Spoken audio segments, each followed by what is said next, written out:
right, let's hit the field. It is April 3rd, and it was Game 3 of a 3-game set between the Yankees and the Diamondbacks. And great news, the Yankees were back to bashing the baseball. Another big home run from the Judge. Jazz Chisholm broke out his yard work gloves. My recap, your reactions coming up next. This is Pinstripe Territory. Just wanted to talk, that's all. All right. Welcome back, everybody. Welcome back. Homestand in the books. 3 major announcements to kick things off. Number 1, Anthony Volpe finally got a hit that was not a home run. 1 for 4 tonight with a bloop single. Number 2, the Yankees have resumed smashing the baseball out of the ballpark. Home runs tonight from Judge, from Grisham, and from Jazz Chisholm Jr. Big, loud home run from Judge in the first inning. And alas, the Yankees offense broke out and avoided the sweep. Ball game over. Yankees win. Yankees win. Yep. So the Nostradamus prediction, which I'm getting a lot of crap from in the comments, was that the Diamondbacks would finish off the sweep. I've never been so wrong in my whole life. Wrong. Yep. Tough night for Nostradamus, but I have never been so happy to be wrong. Merrill Kelly is a very good pitcher, and the Yankees were all over him tonight. Another good night for Jason Dominguez. Take out the middle game, and Dominguez had a really nice series against the D-backs. The search for a leadoff hitter continues. We had Ben Rice in there today. He went 1 for 3 with a couple of walks. He led off the game with a double.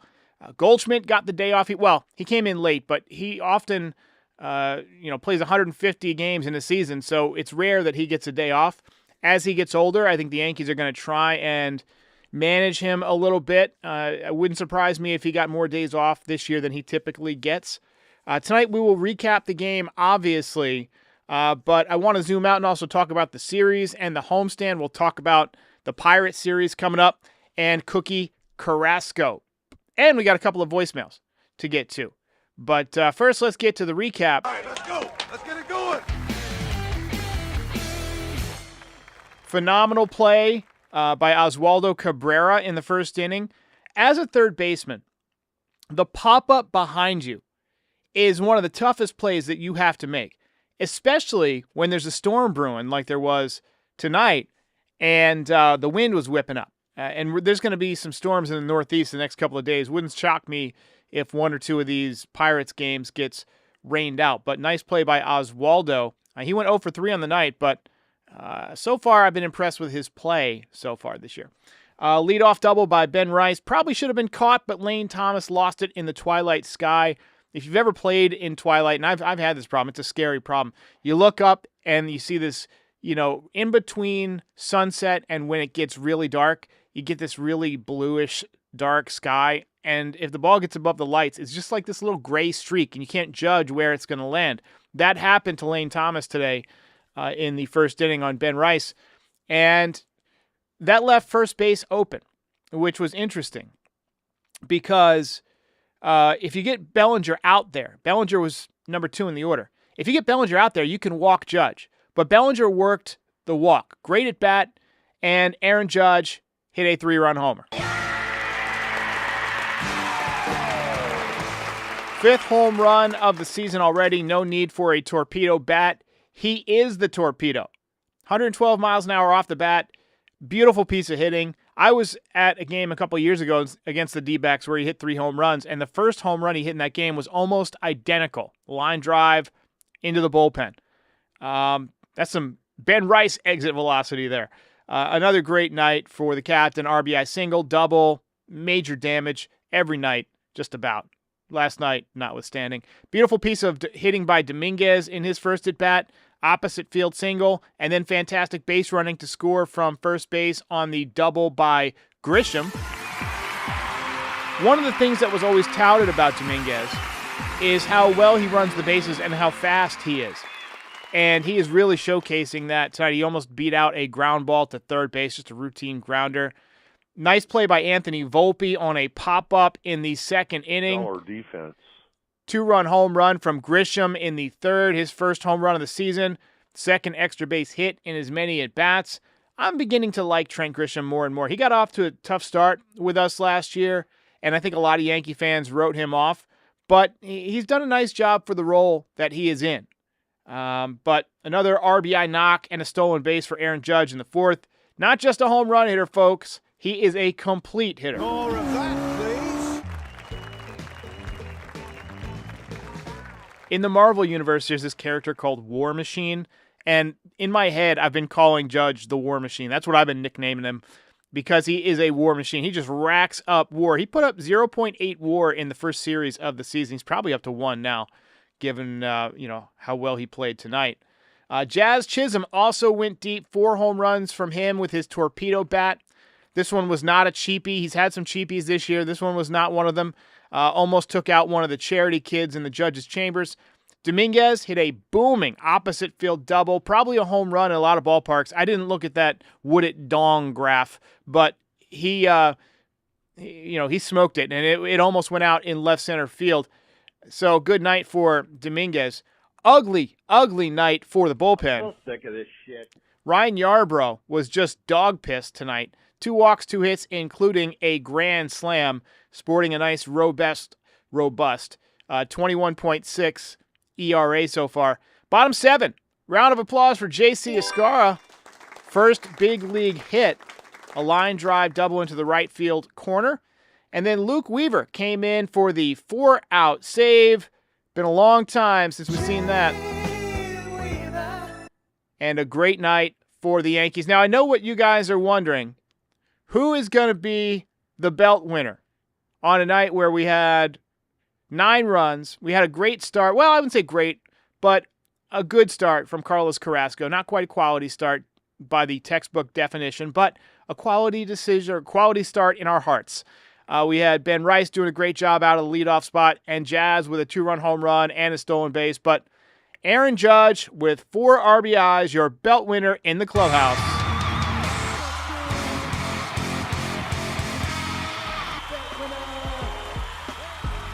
And 2 belts now for Jazz this season, or for Judge rather. Jazz is in second with 1, and Rodon has 1. As we see the leaderboard scroll across. No surprise, big night for AJ. He has a .417 average and a 1.648 OPS to begin the season. Hell of a night for the captain. All right, so during the winter, I have a lot of time to think. And I write down little notes for myself. And one of the things I wrote down was, on a night where you consider doing a co-belt, maybe consider honorable mention this year. So that's what we've done. We got a couple of honorable mentions tonight, actually 3 that I'd like to mention. So first, Trent Grisham got off to a tough start last year with the Yankees, obviously, offensively. But tonight, he definitely had Merrill Kelly's number. Double and a home run. Remember that for when we play the Diamondbacks in the World Series. But for real, I've always liked Grisham as a defender.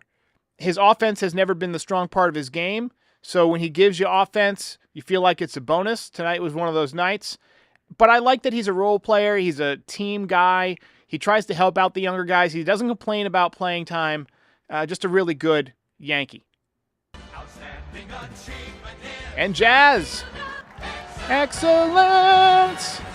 Honorable mention.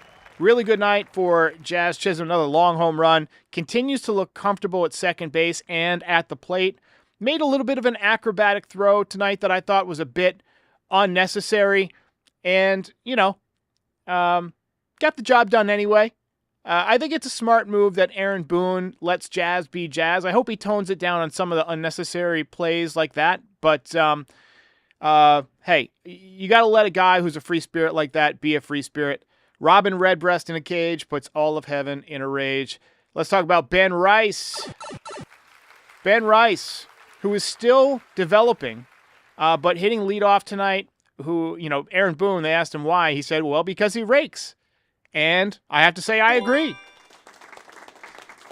Double, couple of walks. He's having great at-bats. Like, even when he doesn't get a hit, he works the count. Like, pitchers have to work and have stressful pitches against him, right? I mean, he's not on the level of the stress of like a Judge or a Stanton or something right now, but he's dangerous up there.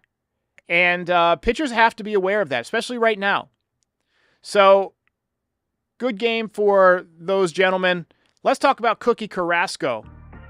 Pitcher spotlight. I have to admit, I was skeptical of Carlos Carrasco with the numbers he put up last year. That's why Nostraderic pick today was the Diamondbacks. I just didn't like the matchup. I thought he looked very strong in the first inning, not quite as good in the second. And then he kind of got back to form in the third. A little bit of an up and down, 2 runs in the fourth, and then he finished strong with a solid fifth and then got 1 out in the sixth. Final line, 5 1/3 innings, 5 hits, 3 runs, 2 walks, 5 strikeouts. Solid performance, decent. He threw 82 pitches, 55 of them for strikes. He had 7 whiffs. Max velo was 92.8. 29 sliders tonight, 20 changeups, 16 sinkers, and 11 fastballs. So at this point in his career, he's just throwing the whole kitchen sink up there. And that's one of the things about these veteran pitchers is they realize that, once your fastball dips below a certain point, you've got to learn how to pitch. He knows how to pitch. He worked into and out of some jams. Was he amazing? No. He pitched like a number 5 starter, which is exactly what we need him to be right now.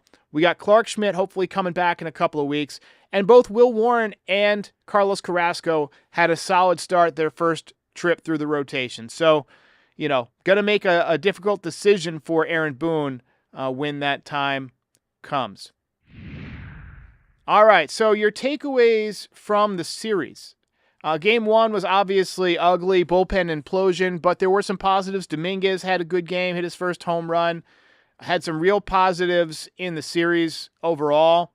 I used to be concerned about the team's base running, but I didn't harp on good base running because, we didn't have a lot of guys who stood out in a positive way, but he stands out. So does Bellinger in a positive way in base running. And it really reminds you watching these guys how big a part of that game is, getting that extra base, scoring from first on a double, that type of thing. Will Warren, obviously solid his first time out. The sinker was working. He pitched into some jams, but he bent and didn't break. So I thought he threw the ball well. Game 2 was ugly. Obviously, I felt like it was an anomaly. We ran into a pitcher who was red hot, who was, throwing a lights out curveball, and the Yankees don't hit breaking balls very well. And he was spotting it, he was mixing it, and, he was getting ahead with his other pitches and finishing guys off with that hard breaking ball in the dirt, and the Yankees just had no cure for it. Tonight, obviously, Judge with a big night. Major takeaway from the series, Volpe and Jazz, the power has been impressive. And the Martian appears to be coming around on both sides of the ball. He's looked fine in left field other than 1 or 2 minor things. He almost dropped one the other night. But D-backs take 2 out of 3, but I really felt like the Yankees could have taken 2 out of 3. So we move on, and the Yankees will hit the road. They're going to Pittsburgh. Good thing is we're going to miss Paul Skeens. And Scott Braun asked me last night on the watch party, he said, do you want to see Paul Skeens pitch against the Yankees? I mean, obviously from a baseball perspective, it's cool to see the best pitcher out there, the nastiest pitcher out there. But in spring training, I don't want to see him in a game that counts pitching against my team. But Mitch Keller's no joke. The Yankees got to watch out for him tomorrow night.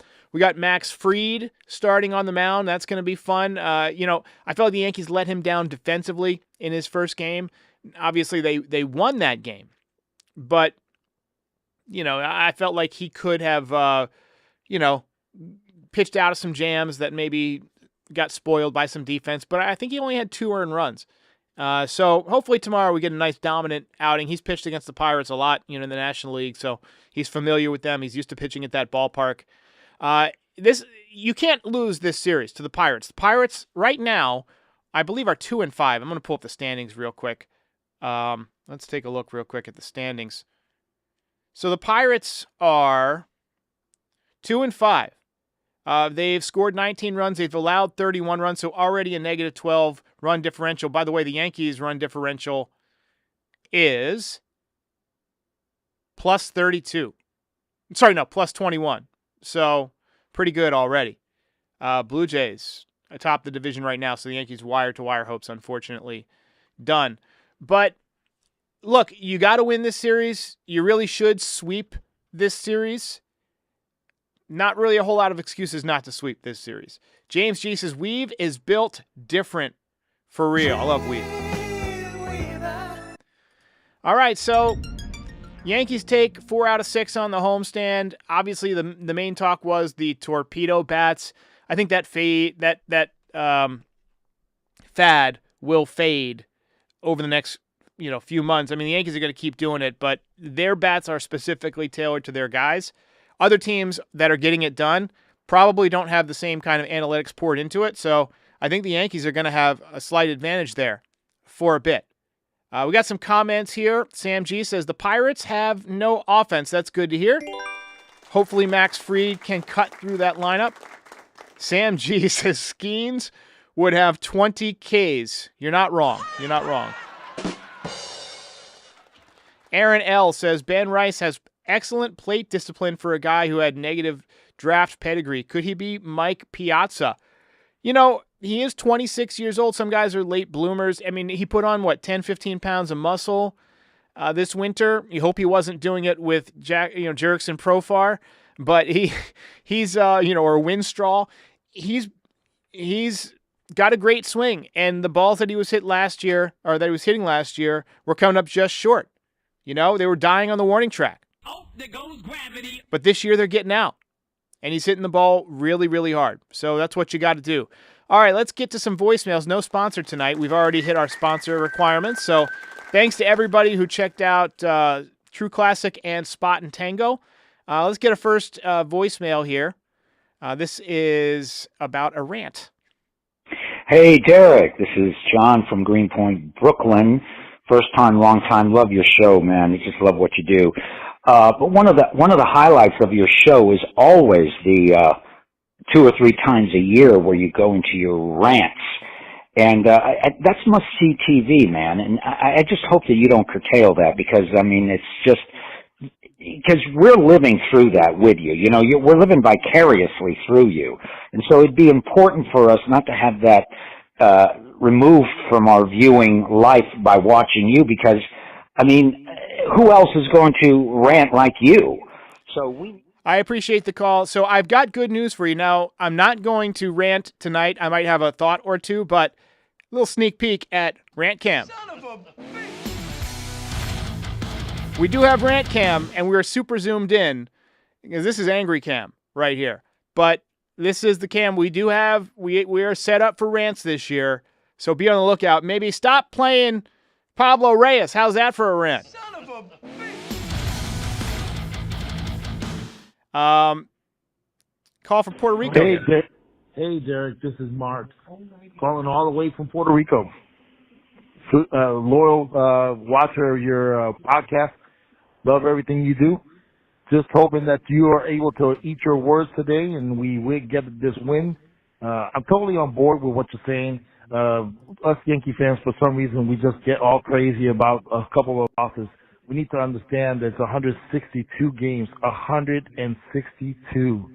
That's a long, long season. So nothing. Again, congratulations on the show, and also kind of lay it off on the guy from California. He's doing his best, and it seems like you keep ragging on him. So anyway, TK, yeah. Part of what TK gets paid for is to take my abuse after a tough loss. That's part of his job description. So we're taking a look at the Pirates bullpen. Dennis Santana, that name sounds familiar. Caleb Ferguson. Oh man. Yeah, so we got to get to that bullpen. We could see some high scoring. I think David Bednar actually just got sent down. He had a 27 ERA. He has not been pitching well. Paul Skeens is, he made his second start today or yesterday. But he's 1-0. He's unbelievable. He's got a 1.46 ERA, and it might hang that low all season. So, anyway. All right, another call here. This one is 4 minutes long, so I'm probably going to cut it off a couple minutes in. Hey, Derek, my first call of the year. Had to take the winter off. Loved your episode in positives and losing. Look, I think we had a couple of tough losses. but it's going to bode out in the long run, and we're going to have a terrific season. I'm loving what I'm seeing, the fight, the athleticism, something that has been lacking in years prior. I think Judge is on his way to win his, third MVP. Ohtani, his fourth. It should be the inverse. We all know Judge should have 3. When the baseball world agrees, it's true because we just have a higher bar. In 21, if you remember, yes, Ohtani pitched well for, 60% of the season, and he had a bunch of homers. Just got caught stealing a lot and only hit 250. Vladdy was Judge that year. Led in everything, hit over 300. So let's call it a tie. If you remember, the Angels had 3 Hall of Famers and just were horrible. They were like one of the worst teams in the league. And it was under the old rules, and the Beast of the East, 3 teams fighting for 2 wild card spots. I like that better. I don't think a first place team should get knocked out by a wild card team like that. All right, we'll stop right there. I love the amount of teams that are in the playoffs, but I think you're right. I mean, a division winner shouldn't have to battle a wild card team in the first round. That's just my opinion. But baseball always trying to tweak and get more teams in the playoffs because it's more money. All right, everybody, thanks for watching. Call in to the voicemail. If I didn't get you, we're going to try and do a voicemail tomorrow, but I got something in the morning, so I might have to push it off to Saturday, but we're going to do another voicemail. We're going to do them a few times a week. So call in and let me know what you think of this game, what you think about the Pirates coming up, your thoughts on, all the stuff from tonight, Judge, Dominguez, Jazz, all that good stuff, Cookie Carrasco, what you're looking for Max Fried, all that good stuff. Once again, the Yankees win, and they win their 4th game of the homestand. Ball game over. Yankees win. The Yankees win. All right, ladies and gentlemen, that is it for me. I'm going to retire for the evening. Reminder to get this on all your favorite podcast platforms, and we'll see you next time. Hey, while I've got you here, be sure to like the video and subscribe to the channel. Pinstripe Territory is the official Yankees podcast of the Foul Territory Network. We are home to the #1 most watched MLB postgame show on YouTube since 2021. We're here after every Yankees game and for reactions to all the best news and rumors during the offseason. Be a part of the show by calling into the voicemail 718-899-1068. Try to keep it clean for me. And if you ever miss us on YouTube, be sure and subscribe on all your favorite podcast platforms. Go ahead and rate us 5 stars. It'll help other people find the show. Thanks for watching. See ya.